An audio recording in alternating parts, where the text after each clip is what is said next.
I pin upon the map the most chilling and terrifying stories I have ever heard. Today I shall unveil the mystery of the 7 murders in Portland carried out at the behest of the voices of the dead.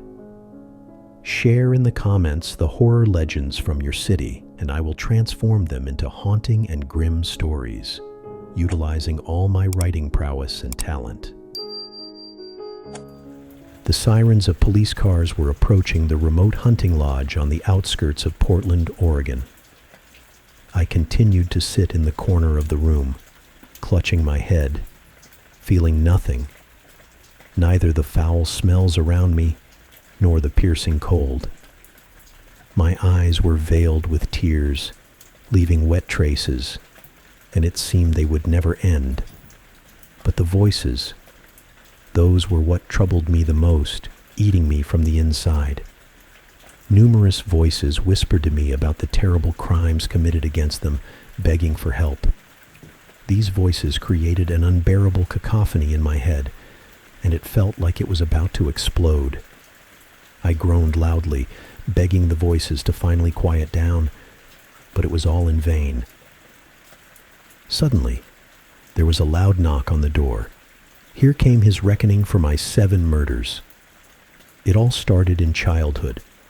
At first, it was quite joyful and carefree. My father was a police captain, and my mother was a lecturer at one of the local universities. Despite their frequent busyness, my parents always found time to be with me, giving love and care.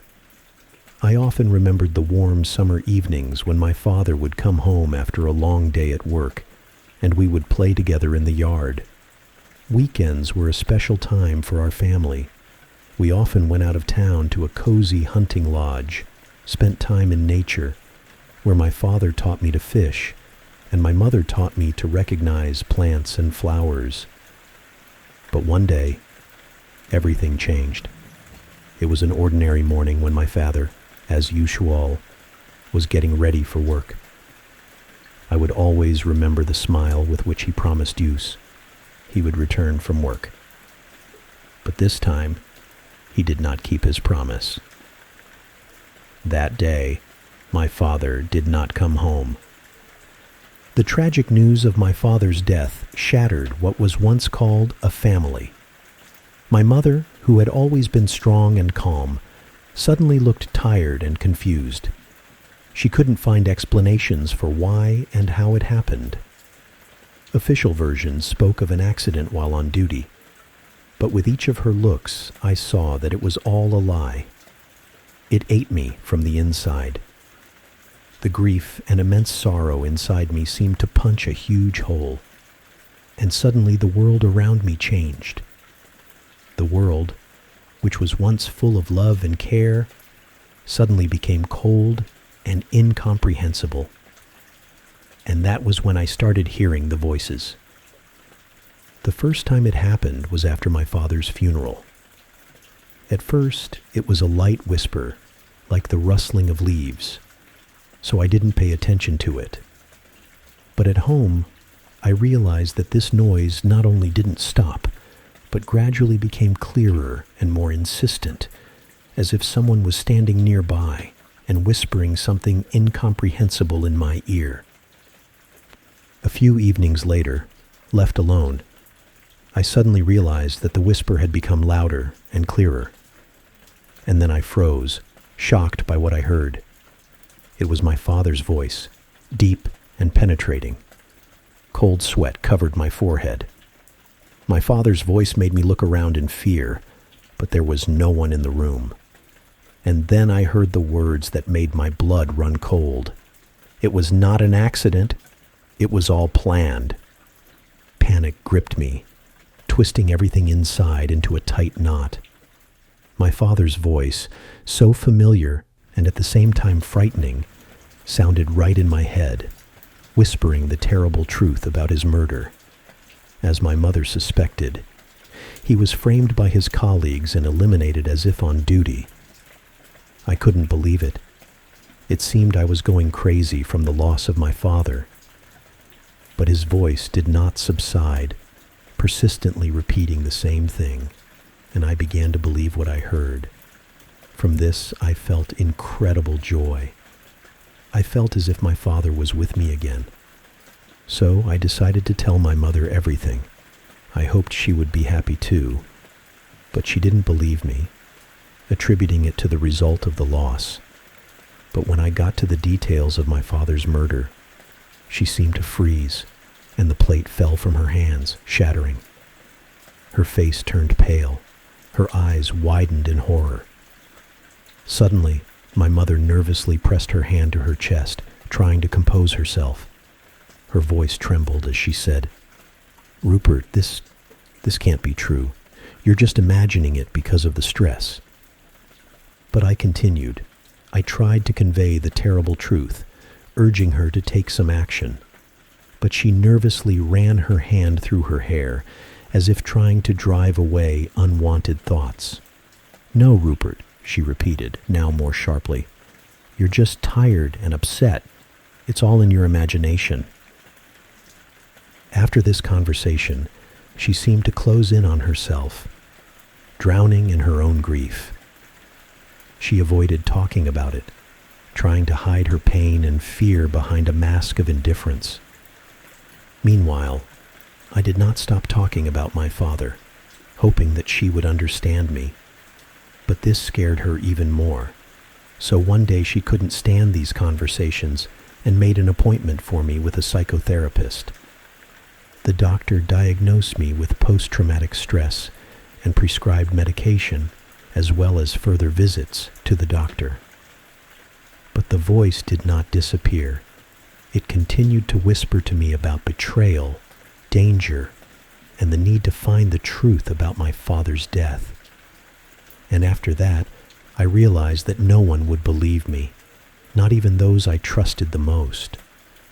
However, each repetition of the voice intensified the pain and confusion which led to the birth of something else, a deep, uncontrollable anger.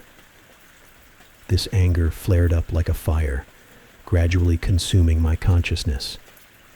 I could no longer perceive the world as before. Each day was filled with the desire to find out the truth and avenge my father's death. This desire became more and more obsessive, haunting me even in my dreams. A few months later, Dolores entered our lives, a housekeeper hired by my mother. But I quickly realized the true reason for her presence. She was hired primarily to take care of me, as advised by the doctors. And with Dolores's arrival, things indeed became easier, even cozier. One day, however, Dolores arrived late and was very upset. Her eyes were red from crying, and her gaze was full of pain and sorrow. And that was when I heard another voice, a woman's voice, gentle, but with a clear Spanish accent. Sitting next to Dolores in the kitchen, I suddenly heard, "I miss you too, Hermanita. Forgive me for everything." And before I could think, I said, "She misses you too, Dolores." Dolores flinched at my words and sharply raised her head, taking a deep breath. For a moment, she froze, looking at me with undisguised surprise and confusion. "So you already know," she whispered. "Mom must have told you. My sister passed away last night." Her voice trembled, and tears began to roll down her cheeks again. "Thank you for your support." I saw her pain, and my heart grew heavy again.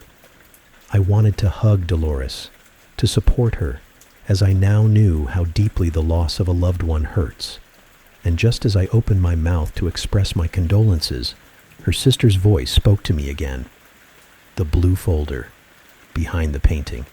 The blue folder, behind the painting. After this, an incredibly strong headache engulfed my head, as if someone was driving a nail into my temple. It grew stronger, spreading from the back of my head to my forehead, causing pulsating waves of unbearable, burning pressure. The feeling of nausea made me bend over, clutching my stomach, and I felt everything inside me tighten with spasms. With each passing second, the dizziness grew stronger, and everything blurred before my eyes.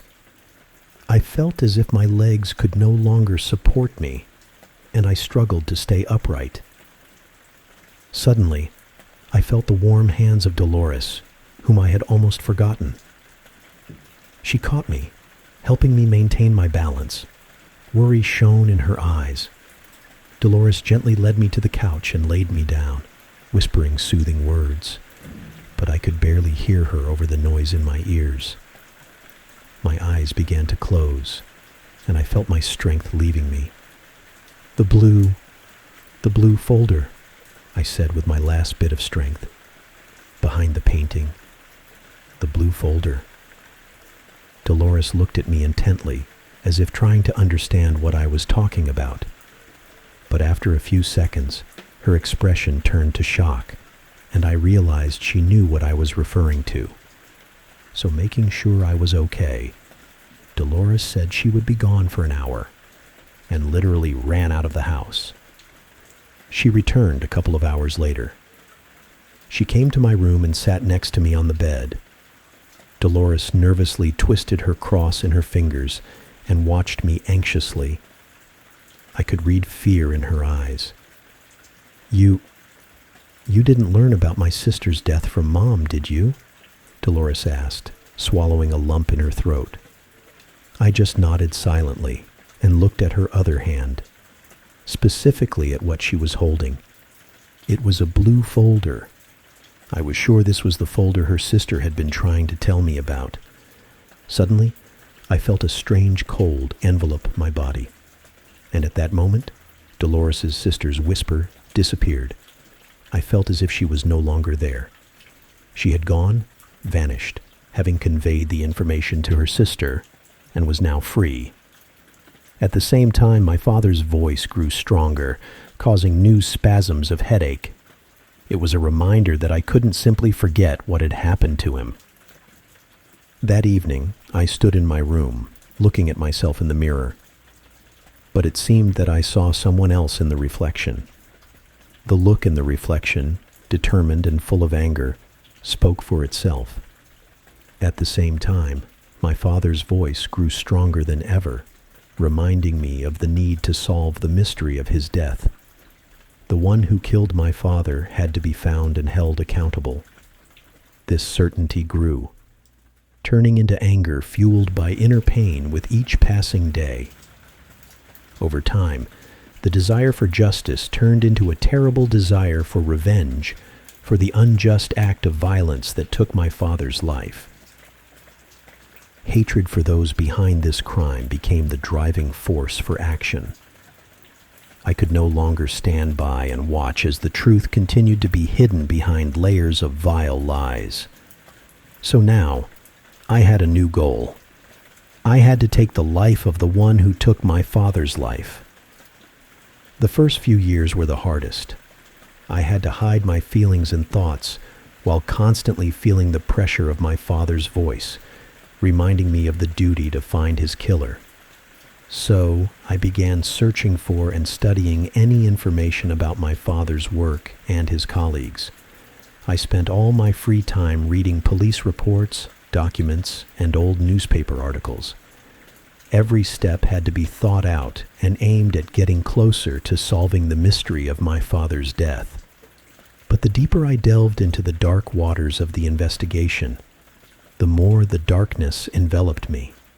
Feelings of hatred and anger filled my heart like black smoke, suffocating me.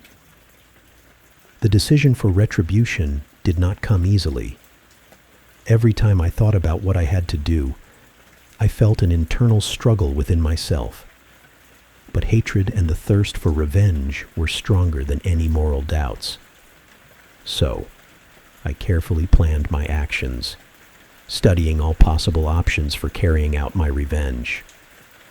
When I was finally ready, I didn't notice how much the darkness had taken over me. I became cold and ruthless, ready to do anything to carry out my revenge. That night, heading to the house of my father's killer, I felt the anger and hatred inside me turning into a force that drove me to act. This was the moment of truth, the moment when I had to complete my mission and punish the guilty. So I waited until night enveloped the city in darkness. Knowing Darwin's schedule, I approached his house just as he was returning from work. As soon as Darwin approached the door, I rushed at him, quickly pulling a bag over his head. Darwin tried to fight back, but I was ready for this, both physically and mentally. After immobilizing Darwin, I dragged him to the car I had left nearby, then drove him to a pre-selected location, the family hunting lodge, which no one had visited for quite some time, except me. Once there, I dragged him inside the lodge, where a room had already been prepared according to my plan. There, I removed the bag from Darwin's head, allowing him to finally see who was in front of him. His emotions in his gaze brought me a separate satisfaction. First shock, then fear in his eyes. But this did not stop me. On the contrary, it only strengthened my resolve. "Do you remember my father, Darwin?" I asked with a cold smile, looking straight into my victim's eyes. "He trusted you, and you betrayed and killed him." He immediately began to deny it, trying to justify himself, but I wasn't listening. I had made my decision long ago. In a moment, the silver blade in my hand cast a glint on the man. I gripped the handle tightly, as if pouring all the hatred and pain accumulated over the years into the knife. "Now you will get what you deserve," Rupert said, before taking the final step. I stood before the man, who was tightly bound to a chair. The room was dimly lit, with only one faint beam of light falling on his face. The perpetrator looked exhausted, and his eyes were filled with fear and despair. This made me pause for a moment. Events from the past seemed to flash before my eyes. A shattered childhood, the loss of my father, years of anger and pain. I remembered standing by my father's grave and felt my heart tighten with tension. Was I really ready to become a killer? Was this truly the only way to achieve justice? The remnants of doubt inside me gave me no peace. But when I looked at Darwin, it was as if I was transported back to the past. All those painful memories returned, and my heart filled with resolve once again. This moment was changing me forever, but there was no turning back. I took a deep breath. My hands trembled with tension, but I forced myself to calm down. The time had come. You took everything from me, and for that, I will take your life. I slowly raised the hand holding the weapon. My movements were focused and confident. Darwin tried to recoil from me, but it was in vain. The ropes held him too tightly. The entire room became a silent witness to our encounter. He tried to say something, but I was no longer listening. The world seemed to stop, and the only sound was my heartbeat, loudly marking the final moments of his life. I focused on my breathing, trying to stay calm. My hand no longer trembled. My resolve strengthened, and I took the decisive step. In an instant, everything changed. The room remained as quiet as before, but the weight on my shoulders began to lift. Now it was a different story, a story of restoring justice that would stay with me forever. When it was all over, I discarded the knife and stepped aside. My strength seemed to leave me, and I sank to the floor beside him. My body trembled from tension and emotions, but when I closed my eyes, I only saw my father's face, satisfied and grateful. His voice was gone, and I knew I would never hear it again. But that was for the best. It meant I had completed the task. I had helped my father. With a satisfied smile, I enjoyed the calming silence that surrounded me. But the temporary peace was soon replaced by a swarm of thoughts. I remembered that the job wasn't finished. There was still one thing left: to get rid of the evidence of the crime. I got up from the floor, my legs still trembling from the tension. A deep breath helped me calm down a bit. I focused on the plan, detailed, meticulously prepared. I had to act quickly and confidently to leave no trace.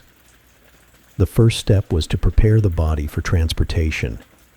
Carefully, almost mechanically, I gathered everything I needed. Cautiously, to leave no traces, I wrapped the body in the tarp I had prepared in advance. Every move was thought out, every step calculated. No traces, no accidental details that could give me away. I carried the body to the car's trunk. The route to the abandoned quarry lay through several little-known roads that were rarely used. This route was chosen deliberately. I had studied it carefully to avoid unwanted encounters and surveillance cameras. It was important not to attract attention. Forgetting about fatigue, I focused on the road. Every turn, every intersection was familiar. I had driven these roads many times, practicing and studying all possible options. Every meter was important. Every detail mattered. After several hours of driving, under the cover of night, I finally reached my destination. The quarry was remote, abandoned, and surrounded by dense forest. Just what I needed. Opening the trunk, I unloaded the body. It was heavy, but adrenaline and motivation gave me strength. I carefully carried it to the quarry, away from prying eyes. The next step was to destroy other evidence.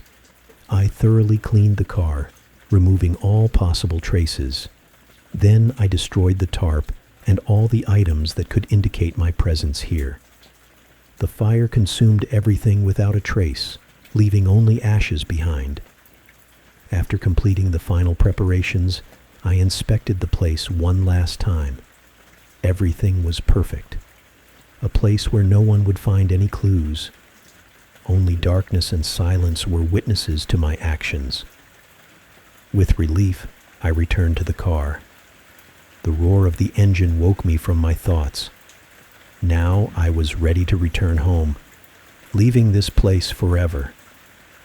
One thought was in my head. It was over. I had done it. Peace and quiet enveloped me like a blanket. Perhaps this darkness that had consumed me for years was my destiny. From this I felt a strange satisfaction, like the completion of a great task that had long awaited its time. A few days later, when I came to my senses after what I had done, I heard the voices again. This time there were several, each trying to reach me. But it was in vain. Their voices created a heavy cacophony of sounds that caused only discomfort and severe pain. Hoping to ease the pain, I quickly gathered myself and hurried outside. The headache was so intense that it darkened my vision. I was barely walking towards the nearest pharmacy when I felt a strong push on my shoulder. I had bumped into a man walking towards me. He apologized with an embarrassed smile and hurried on, and I suddenly froze. It seemed to me that I knew this man. I had to know him. And as soon as he disappeared around the corner, I saw a small silhouette in the crowd. Among the adults, it was so tiny that at first I thought it was a shadow. But then I realized it was a little girl, dressed in a dark blue dress. The girl raised her tiny hand and pointed in the direction the stranger had gone, and one of the voices in my head immediately sounded louder than the others. He hurt me, and no one believed me. Everyone at school laughed at me. My parents didn't believe me. Now I'm gone, and he continues to do it. After these words, the girl disappeared into the crowd, and I continued to stand, frozen. The shock of what I had seen gripped my body, and then the familiar anger and hatred crept into my heart. New voices. I felt that I had to do something to avenge the little girl. So I first decided to learn more about this girl and her tormentor. I was ready to plunge into the darkness again, just to stop this horror and punish the tormentor. The tormentor turned out to be her school teacher, and from this information, hatred and the thirst for revenge flared up with new strength. So, the next day, when the school was almost empty, I ambushed the teacher at the bus stop. Under the cover of darkness, I knocked him out, quickly tied his hands and feet, and loaded him into my car. I tried to be as careful as possible, leaving no traces that could link me to this crime. Then, I took him to the hunting lodge, which had already become my secret hideout from prying eyes. When we arrived, I pulled the unconscious teacher out of the car and dragged him inside the lodge, where I had already prepared everything necessary. Placing the man on a chair, facing me, I secured him with straps. When he finally came to, I began to interrogate him, wanting to hear a confession. But no matter how much the teacher denied his guilt, it wouldn't have changed my decision. I already knew the whole truth. After finishing the interrogation and hearing the teacher's quiet sobs, I realized it was time to act. The darkness crept up from the deepest corners of my soul, urging me to act. So, I took out the familiar knife, and suddenly my hand trembled. My vision blurred. Now it was as if I was watching everything from the side, and my body was controlled by an unknown force, a force that wanted blood, and I began to act. The darkness filled my thoughts deeper and deeper, and every movement seemed heavy and blurred. The sense of reality left me, like water leaking from a cracked jug. I clearly felt the trembling in my hand and my heart starting to beat faster. The unknown force controlling my body seemed to grow stronger. The teacher cried, his quiet sobs echoing in the room, but his face blurred before my eyes. I saw only a hazy figure, blurred and motionless. Every sound of his pain penetrated my consciousness like cold blades, making my heart clench even tighter. I felt the knife weighing down my hand. Its cold metal seemed to draw me to it, making me feel part of something bigger, darker. My hand rose, and every movement felt heavy and inevitable, as if I were resisting a powerful current. The teacher's eyes widened as he saw me approaching. His panicked gaze pierced me, but my emotions were detached, like an observer's. I was just a tool, part of this cruel ritual that my soul and body performed together. When the knife finally reached its target, I felt my body tremble with intense excitement and fear. The sensation was like plunging into icy water, shocking and piercing. Every minute felt like an eternity, and every movement was inevitable. The teacher's body went limp, and when his eyes closed, I felt the darkness gradually recede. It was as if there wasn't enough air, and the frantic beating of my heart echoed throughout my body. So, feeling the need for a breath of fresh air, I left the room and stepped onto the porch of the house. Sitting on the floor, I raised my hands and curiously examined my fingers. The darkness had receded, but I continued to feel an incredible power, a control over human life. I felt as if I had become a completely different person, one who had accepted his fate and would do anything to help other souls, whispering their terrible stories. I was ready to act further, to become a guide for those who needed my help to find peace. I had no strength left to hide the body, so I left the victim in the same small room. I barely made it to the bedroom, where I collapsed into sleep. and it was a pleasant sleep, bringing relief and peace. But I did not yet suspect that this might be the last time I would know peace. The morning greeted me with pain. A terrible ache from 100 screaming voices seemed to pierce my brain like needles, making it hard to breathe. After a few minutes, I managed to isolate one of the most persistent voices. It led me to a new target, a chef who worked in a small restaurant and loved to cook at home for those dissatisfied with his menu. By the afternoon, after just a cup of coffee, I had another victim, a florist who decided to get rid of her rival by slipping her poison tea. It was strange, as I had never had multiple victims at once. Although my mind told me to prepare first, the darkness in my soul whispered that it had to be done immediately. The same incredible energy I felt yesterday seemed to vibrate at my fingertips. It was intoxicating, a driving force I couldn't resist. So, in the evening, I was already waiting outside the shop, carefully watching the young florist. She was unaware of the danger, calmly walking home after her workday. As she passed by a narrow alley, I instantly emerged from the darkness and grabbed her, covering her mouth with my hand. She started to struggle, but I was much stronger. Restraining her struggles, I dragged her back into the alley where my car was waiting. I opened the car door and forcefully shoved her inside. She cried and tried to plead for help, but I felt no pity. The darkness consumed me with every second, leaving no room for compassion. So, I tied her up, taped her mouth shut, and set off for the hideout.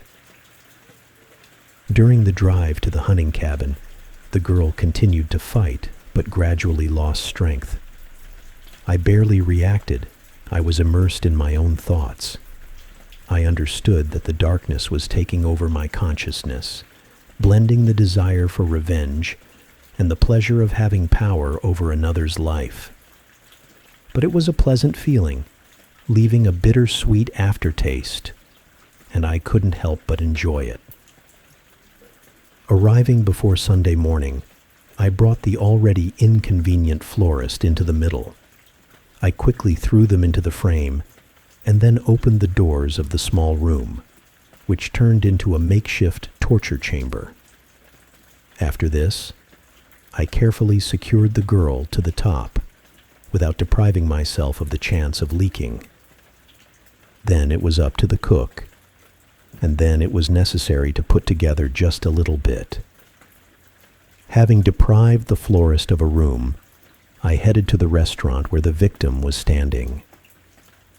In the dark at night, I realized the end of my shift, and when I noticed that the staff had begun to leave, I stopped at the courtyard. As only in my opinion, having consumed the man I needed, I forcefully hit him on the head with a bullet, and without a trace, I sprawled on the asphalt. Having loaded the cook, we headed home, relishing the thoughts of what was to come. And from this a feeling of a little restlessness appeared. Well, it didn't grow far, because the darkness in the middle quickly extinguished all doubts. After returning home, I repeated the same with the cook as with the florist, immobilized him by tying him to a chair. I kept repeating that they are murderers, and I am only acting as an instrument of revenge. At that moment, the girl came to her senses and started crying again, trying to free herself. But the cable ties only dug into her skin and left traces. After that, I began the plan of action, and I started with the florist. I watched with morbid pleasure as she cried and begged to be let go. She begged because she thought she had done nothing wrong, but it was too late to repent. Without removing the smile from my face, I took action, and the girl's screams were my reward. They seemed to tell me when I was on the right track, and when I needed to change tactics. I so wanted them to feel pain, the same pain their victims felt before they became nothing more than a cold reminder in the form of a tombstone. When the girl was finished, it was the cook's turn. He was so scared that he couldn't help himself and literally wet his pants. The unpleasant stench made me cringe, and I made a mental note to ventilate the room well. After that, I took one of the largest kitchen knives and approached the bound man. There were a little more problems with him, and then with the girl, the extra weight was a bit of a hindrance. But it did not stop me. On the contrary, difficulties inspired me. I felt crazy, but extremely satisfied. The crimson liquid splashed in different directions, leaving dark trails. For a moment, I looked at the way she left ruby reflections on me, and it seemed to me a real art, inspiring. So, without stopping there, I grabbed the chair and pulled the cook's body closer to me. My hands were crimson, as was the knife in my hand, but they no longer trembled. The darkness within me demanded more, and I was ready to meet its needs. Every step, every cut, brought the mission closer to completion. Leaving the remains in their places, I trudged to the bathroom. The sudden fatigue almost knocked me off my feet, so I grabbed the sink with both hands to stay upright. But what I saw in the mirror made me slide down onto the cold tiles. A shiver ran through my body as I saw my face. It seemed foreign. The wild look and stained skin frightened me. For the first time, I felt not only relief, but also fear of what I had done. The pleasure from the act made my body tremble, causing nausea. An idea formed in my head to stop all this, to end my horrific actions before it was too late. For the first time in years, I thought that it wasn't up to me to decide others' fates. Perhaps what I once considered a gift was actually a curse. But the voices wanted something entirely different. Sensing my doubts, my weakness, they began to chatter louder, as if trying to suppress my ability to think. My brain burned from the loud chatter, and from the pain, I literally screamed, then vomited everything I had in my stomach at that moment. The voices continued to press on my consciousness. They begged and commanded, reminding me of the cruel moments of their deaths. "Enough!" I pleaded with the voices. It seemed I had no other choice but to succumb to the pressure of the darkness and the voices, and when I gave in, they seemed to quiet down. I exhaled with relief and closed my eyes, falling into unconsciousness right on the cold bathroom floor. I woke up again from the persistent chatter in my head. Even more voices seemed to be trying to reach the man I would listen to first. Rising, I slowly took off my clothes and, without looking at my reflection, began to tidy myself up. Each pang of conscience was met with sharp pain in my head. Fear choked me from the start, so I just followed the voices and the darkness. Without looking back at the bodies in the living room, I hurried to prepare for the meeting with new victims, the ones the voices had already whispered to me. They led me to the lawyer, about whom several victims in my head were murmuring. The voices whispered that this man had destroyed many lives with his corrupt actions and manipulations in court. So I decided that this man should be the next victim. I quickly realized that the best way to get to the lawyer was to take advantage of the moment when he would be alone in his office late at night. I seemed to know that the lawyer often stayed late at work, so I prepared to act at that time. But as I was getting ready, I slowly realized that it wasn't really me preparing, but the darkness inside me. It was as if I was being controlled, and I could only blindly follow the instructions whispered by the voices. So in the evening, when the lawyer stayed late in the office. I entered the building, taking advantage of the minimal security and the fact that the employees had already left. I sneaked into the lawyer's office, holding a small knife. Silently opening the door, I entered the office. The lawyer looked up and only managed to shout, "Who are you?" But it was too late. Rupert quickly approached him and delivered several precise blows. The lawyer tried to defend himself, but I was much stronger and more determined. I was precise and clear, leaving the lawyer no chance of escape. After the lawyer stopped breathing, I again felt a mixed sense of horror, disgust, and satisfaction. Leaving the body in the lawyer's chair, I carefully wiped the knife blade and my hands, removing traces of my presence to reduce the chance of being caught. I left the body at the desk, surrounded by stained documents scattered as a result of the lawyer's attempts to escape death. Making sure no one would notice me, I left the lawyer's office, feeling a strange pleasure from my action. The darkness inside was satisfied. The voices became quieter. But now I understood that it was temporary. This force controlled me, and it was only a matter of time before I heard a new voice whispering about the next target. This time the voice appeared quite quickly. It was a young girl whispering in my mind about her psychologist. Instead of helping her, this man caused irreparable harm, both physically and mentally, driving her to suicide. He was one of the lawyer's clients whom I had killed. That's probably why the new target appeared so quickly. Sitting behind the wheel of my car, my body suddenly began to tremble. Part of me no longer wanted to kill. It made me feel dirty, as if crimson rivers were flowing down my arms, and the metallic salty taste lingered on my tongue. I realized that now it felt like captivity, and the gift had become a curse. Unfortunately, I didn't see how in my own revenge I had become so closely tied to the darkness that it had now become part of my heart. I wanted to resist this force, but I only suffered defeat, wasting my own strength in vain. And now, I could only watch the events unfold. Now, I seemed to be another person again. I watched as my body started the car, feeling like a stranger in my own body, a captive observer. I moved towards the psychologist's house, where he lived with his wife and daughter. Taking an axe, I knocked on the door. I no longer wanted to be careful. The thirst for darkness was so strong that it was impossible to think of anything but murder.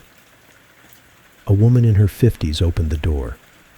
I froze for a moment, carefully examining the psychologist's wife, and suddenly an image of my mother appeared before my eyes. After my father's death, she never recovered. She immersed herself more and more in work or other activities, anything to spend less time at home.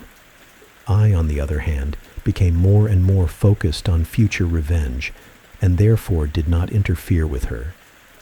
So she distanced herself from me, even though I desperately needed her support, love, and help. Perhaps she was afraid of what was happening to me, and of the fact that I occasionally muttered in my sleep. So when I finished school and left the parental home, my mother distanced herself even more and visited me as rarely as possible. Feelings of loneliness and anger towards my own mother filled me, becoming a trigger and prompted further actions. Looking at the stranger with a gaze full of hatred, I swung the axe. The familiar crimson liquid splashed in all directions, and I again felt the metallic taste on my lips. Pushing the body inside, I entered the house and locked the door. "Marge, who is it?" A voice suddenly called from the second floor.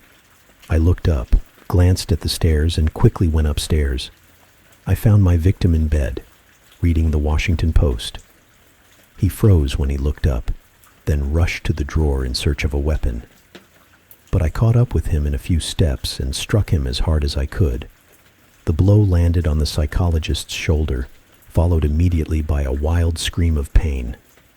The man howled, clutching the drawer for support, but couldn't hold on and fell to the floor. He turned his head and looked at me one last time before I could deliver another blow. I watched in fascination as the liquid flooded everything around. But hearing the creak of the floor, I suddenly remembered the daughter who lived with her parents. After inspecting the house, I noted with a mixture of relief and regret that there was no one else there. As I left the house, I suddenly saw a shadow in the house next door. Someone was peering out the window, holding a mobile phone. Cursing, I had to hurry to the car, and barely starting the engine, drove away. I didn't know who else had heard the screams.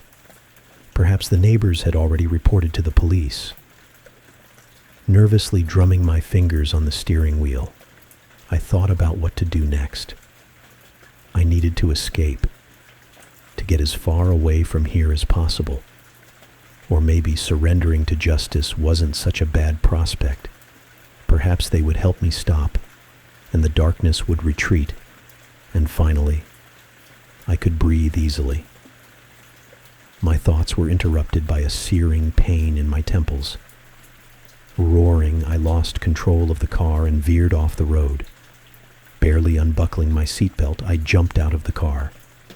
My legs gave way, and I fell to the ground, feeling the excruciating pain twisting my entire body, taking over every cell. I began to gasp for air and clung to the rocks in agony as if trying to stay conscious. Suddenly, through the noise in my head, I heard a voice. Not in my head, but the voice of a living person.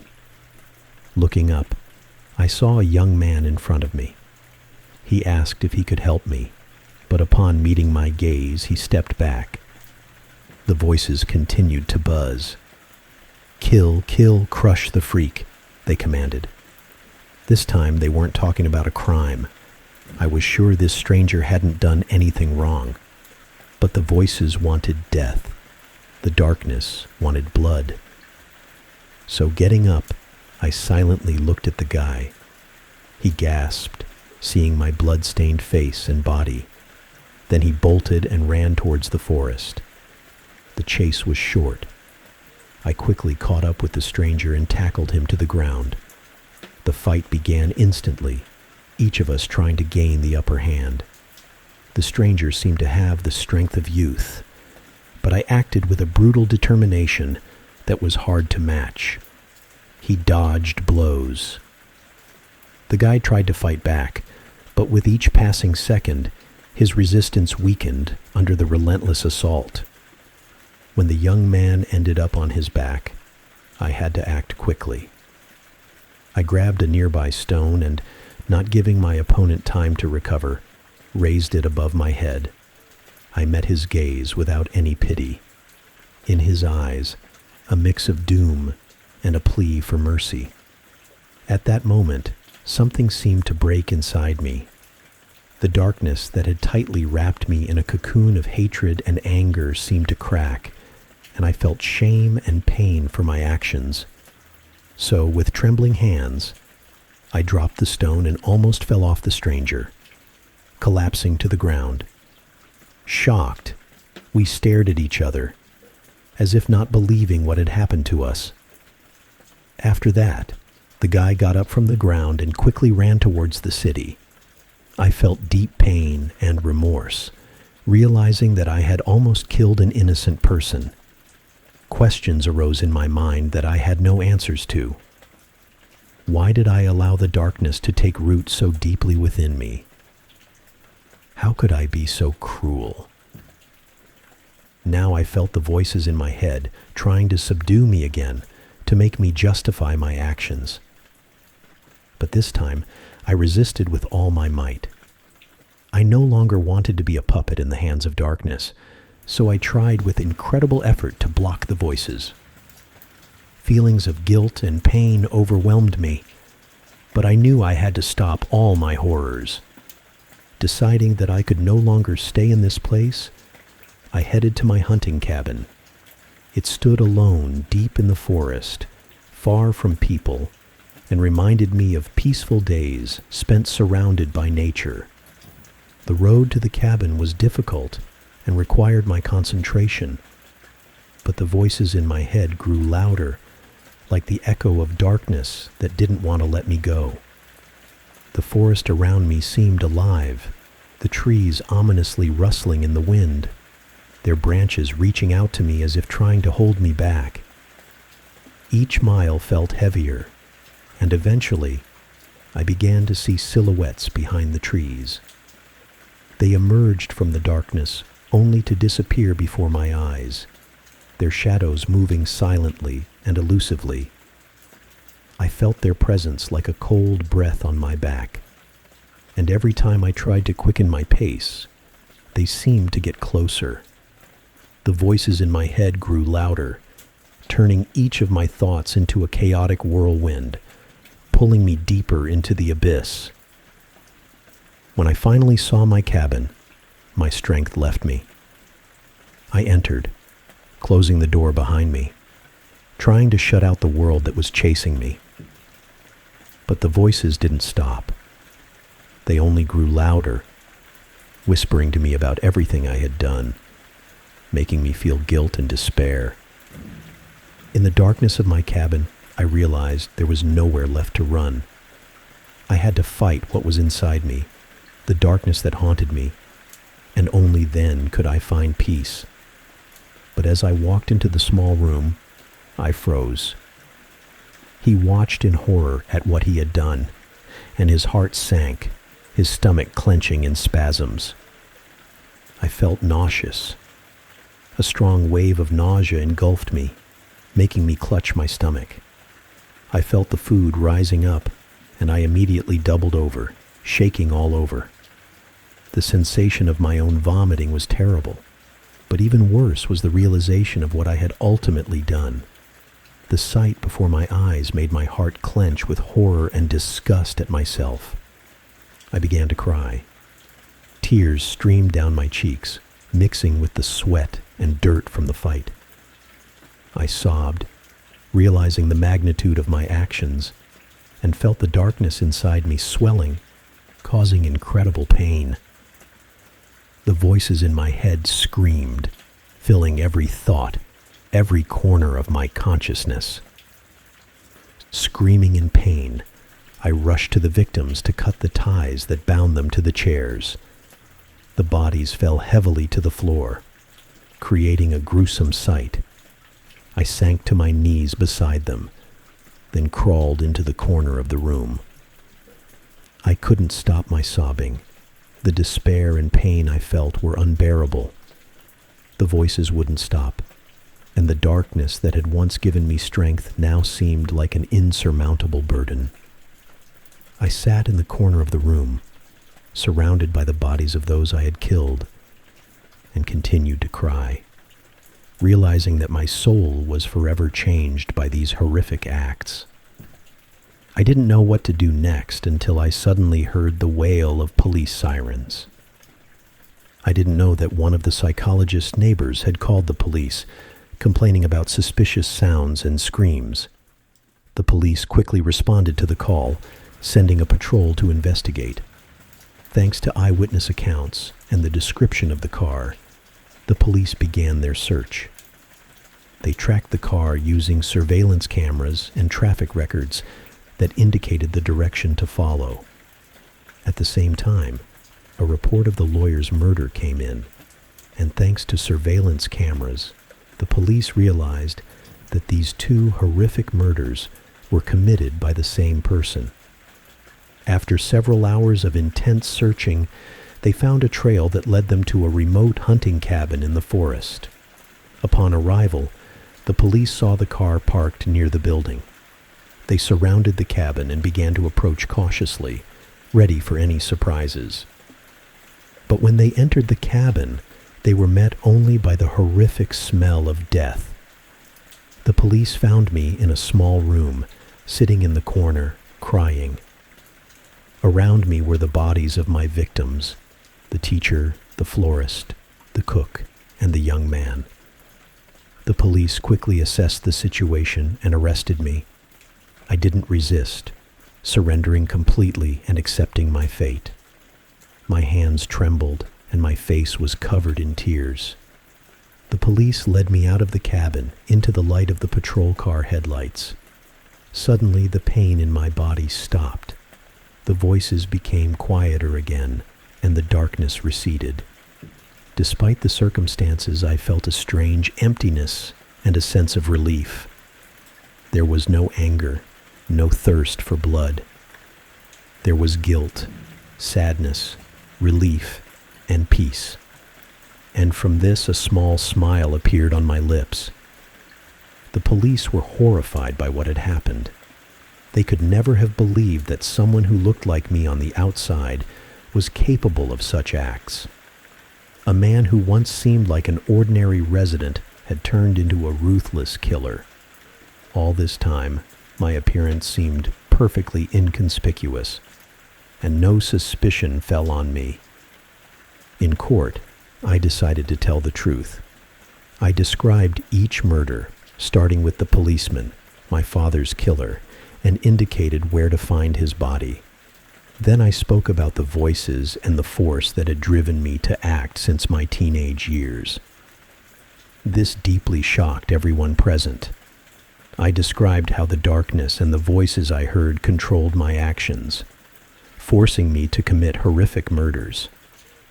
My mother, whom I hadn't seen in a long time, was also called to testify, but she came only once, to give her testimony. She looked devastated and couldn't bring herself to look at me even once. When I saw her in the courtroom, my heart sank. I hoped her presence might bring some comfort, or at least understanding.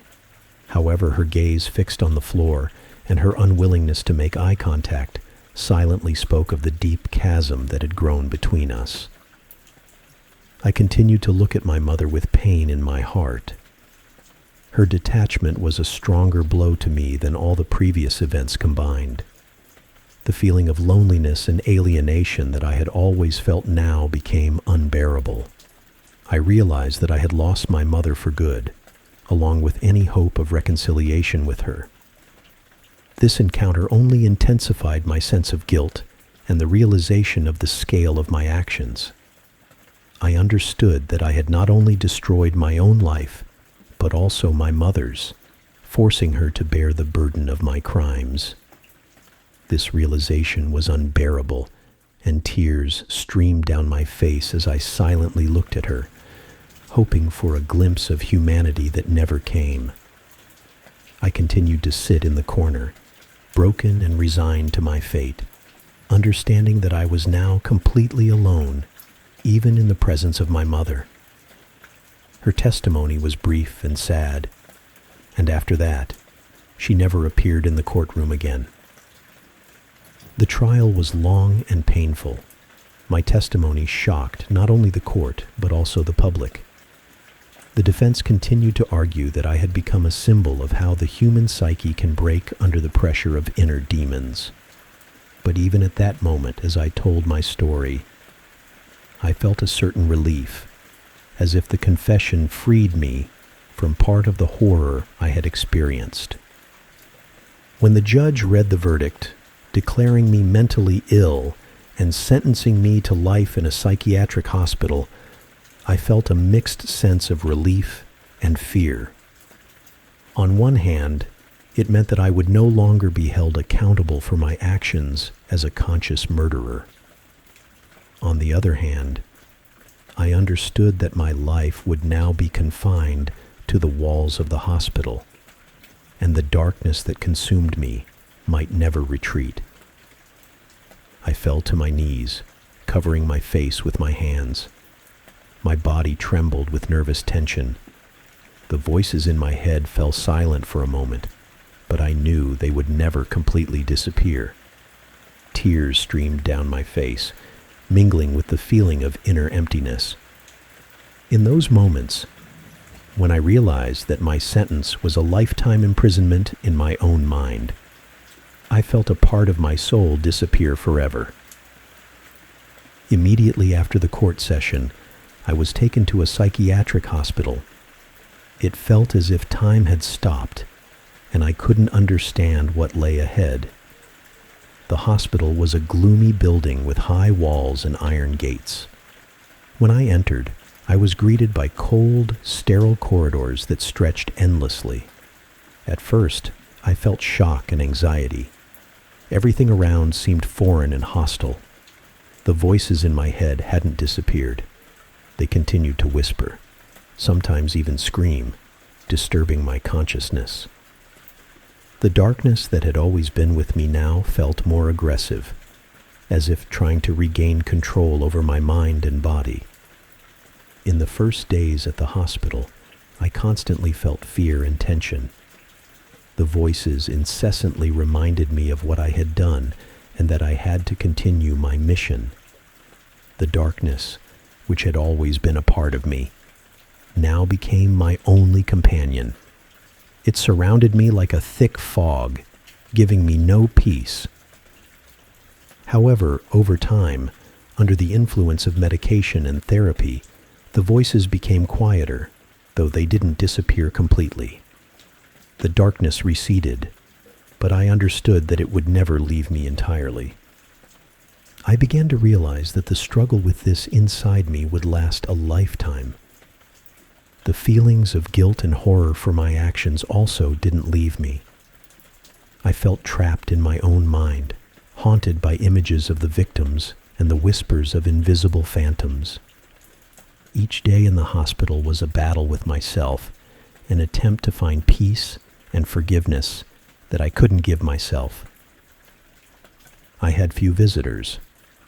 Dolores, an old acquaintance, occasionally visited me, telling me about life outside the hospital.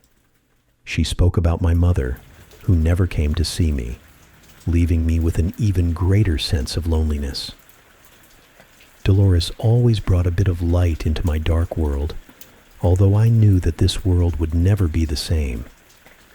Besides Dolores, a strange woman would visit me, always holding a toy bear with an old pink bow around its neck. The bear must have once belonged to a little girl. This woman would sit next to me and silently look at me, as if trying to understand my inner pain and torment. I never asked who she was, but it seemed as if I understood. She was the mother of that little girl.